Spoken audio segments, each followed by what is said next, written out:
कक्का किछो कहियो लेकिन तरकारी बेजोड़ छलै यौ। हाँ भाई वही बात। अब व्यवस्था रखल हिंटू रोज 4टा जनरेटर रखने रहे, चारू कात झक झक लाइट करे। एकटा जे छै से चुट्टी चलि गेल दही में सेहो देखा गेल, तत इजोट रहे। हाँ ई व्यवस्था के बात छै। हाँ कक्का ई बात से कहब यौ चीनिए जे छलै केहन मोट मोट चीनी छलै यौ।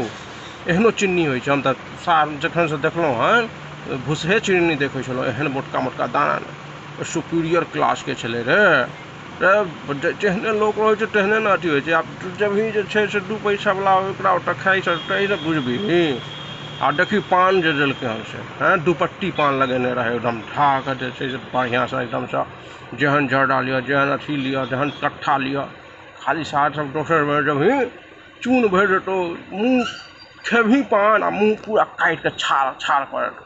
एकरा देखी पिट देखी कते जबरदस्त एकदम लाल कर देलक। हे कक्का एकदम चमचम चमक रहल छी एकदम, बात छै बात। और उहे व्यवस्था के बात होइ छै बुआ, खाली पैसा कमेला से नहीं होइ छै बुझली। आ देखी सीखी कनी तू सब, तोरो सबके काल्हि बुझते छी सब संगे छै तऽ करहे पड़तौ। तऽ कनी एहि सब पर विशेष ध्यान दिहन। हट कनी इमहर हो थूकटे। पहिला धोकर थूकलिए ककरो पर पड़ि गेलै टायर वायर, कनी हट जो, पेट पर खराब लगतौ ना।